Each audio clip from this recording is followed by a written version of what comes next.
finding that it was a, if I'm not mistaken, it was an oil tanker registered. Dito po, it was an oil tanker registered in the Marshall Islands. This crude oil tanker vessel should have had the proper equipment and radar to be able to detect even small fishing boats, yung mga katig na fishing boats, kaya-kaya po dapat yan under more sophisticated radar. So we will find out what had happened, what had transpired. I believe the Philippine Coast Guard is in the middle of locating the captain of the crude oil tanker and trying to get a report as well from the side of the tanker. If it is true, then they are liable, both criminally and civilly, no? On the families, particularly for the families that had family members that perished in this incident. Kailangan talaga natin na kailangan habulin itong tanker na ito at yung may-ari ng tanker na ito para sa hustisya, no, na hinahanap ng tatlong pamilya na nawalan po ng kanilang mahal sa buhay. So we hope that this does not happen again, and we're praying for the families involved in this incident. Gano'ng kalaki wala na may katulog na matay sa nangyari incident? Malaki, of course. There are laws that can be, being under our exclusive economic zone, we have certain laws, particularly on the penal codes, on reckless imprudence, causing death to our fishermen. Parang hit and run incident yan. Di ba sa ating karsada, hit and run, even homicide charges can be filed if there was clear neglect on their part, na alam na nila na binunggo nila yung barko ay yung fishing vessel, tapos lumubog, hindi nila tinulungan, pinabayaan. Kung may clear intent na gawin yun, of course, charges of homicide can be filed against the ship captain and the ship mates involved with this unfortunate incident. So, and also we have to ask for indemnity. No? Kailangan natin na para sa pamilya, sa tatlong pamilya, dapat bigyan ng financial assistance. For sure, the government has to stake a claim for financial assistance on behalf of the three families whose family members perished in this incident. Sir, can you walk us through a little long, sir, of the process? Paano yun, yung families ang maghahain ng reklamo? The Coast Guard, government, Philippine Coast Guard. Philippine Coast Guard. Under our laws, dahil pasok sila sa EEZ natin. Yes, that's considered our territory, so definitely our laws are in place in this particular issue. So, sir, saan po pwedeng i-file yung case na yun? Well, that we'll have to find out. I don't want to estimate this. But the Philippine Coast Guard, possibly under Philippine courts, can file a case against the fishing vessel, most probably in Philippine courts. And if the particular vessel is registered to a country, we can also make an international filing an international claim in the ports where the ship is located and registered. SP, sasabihin nila it was an accident na nag-collide, pero the mere fact na wala silang ginawa to save possibly yung mga, yan yung liability. Yan yung liability.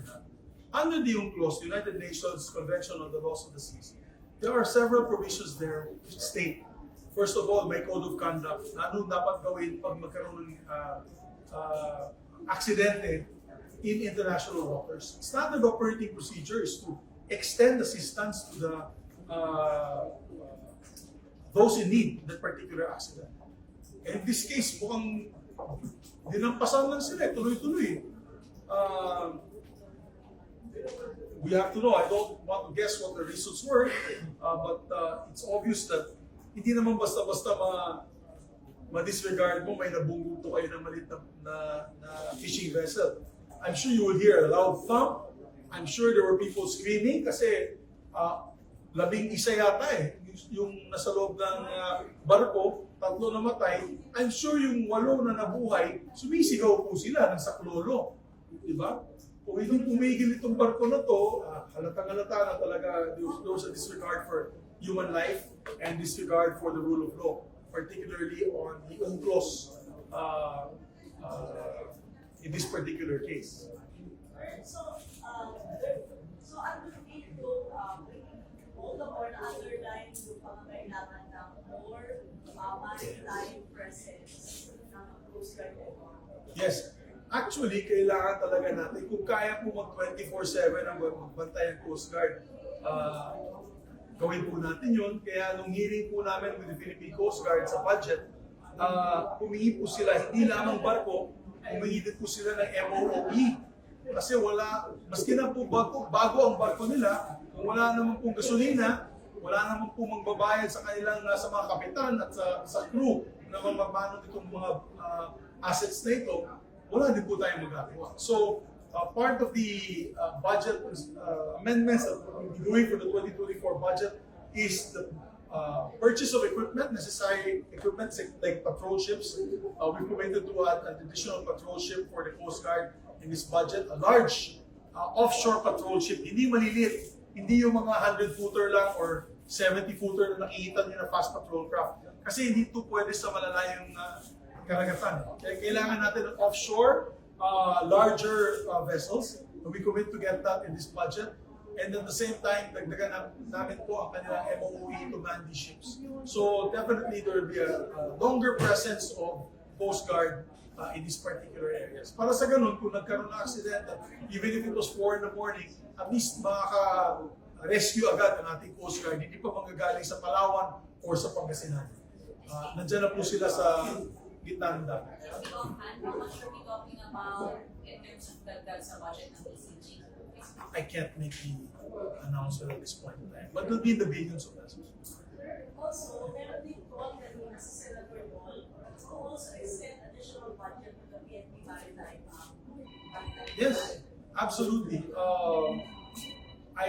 He mentioned that last week in our initial hearing, so we're hoping that we can collate also the needs of the Philippine Maritime Force. Kasi sila din ang nagpapatrol sa inner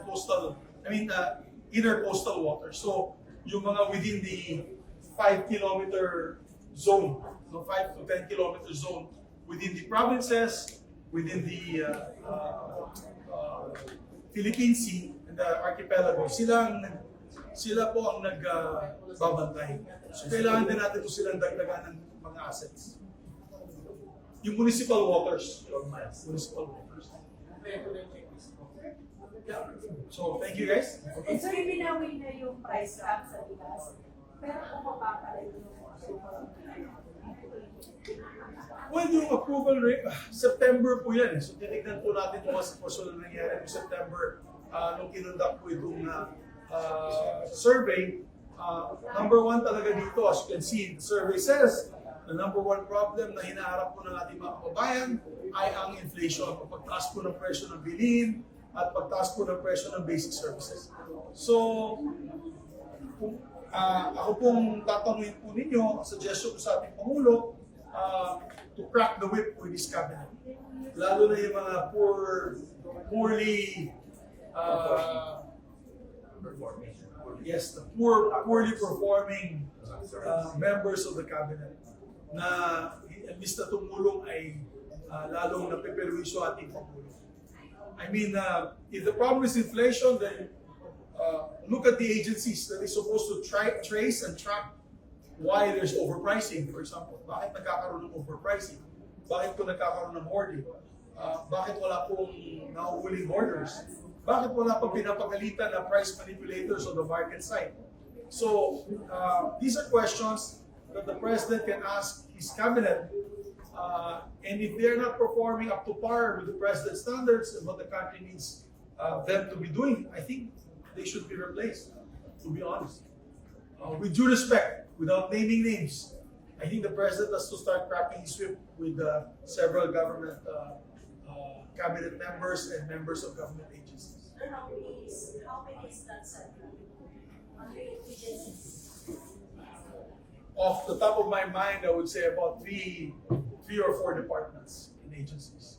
Sir, your all-cover action na Well, sama-sama na siguro dahil sa, alam mo naman, pag nakita po nilang opisyal, whether you are a member of the House of Representatives, whether you're a member of the Senate, whether you're the Office of the Vice President, whether you're Office of the President, whether you are in the departments, medyo nagagalit yung tao. Di ba? Sa gobyerno. Naiinis yung tao sa gobyerno. Kaya lahat kami po, bumaba ng ratings. Thankfully, yung akin single digits lang. I think I have the lowest drop among all the leaders of the different branches of government. But what is important is, i-address po natin ito. Nalaman natin ang pulso ng bayan. Diba? Lalo na sa Office of the President, 15 percentage points ang drop po niya. With that wake-up call to all of us, we need to crack the whip. Dapat may mapapalitan tayo ng mga opisyales sa tingin ko na hindi gumagalaw, hindi umaaksyon, at walang empathy. Walang pagmamahal sa taong bayan. Diba? Kulang ng pagmamahal nila siguro nito mga government agencies ito sa ating mga kababayan. I wish I could name names, pero sabi ko muna ating Pangulo, pero may mga ahensya dyan na sa tingin ko talagang tanggalin na yung kanilang secretaries at palitan na sa mga bagong secretary na sa tingin ko may puso para sa masang Pilipino. Para sa ganun, aksyon agad. Pag umakyat ang presyo ng bilihin sa delata, sa mga sardinas, sa isda, sa manok, sa bigas, palay, sa bigas at pagkain ng taong bayan, aksyon agad. Try to find the root cause of why it's increasing and make the necessary adjustments, particularly in pricing. So they have to act quickly. I think this is a wake-up call. We do not want this to extend all the way to the Christmas season. Dapat may tigil natin ito these months of October, November, and December.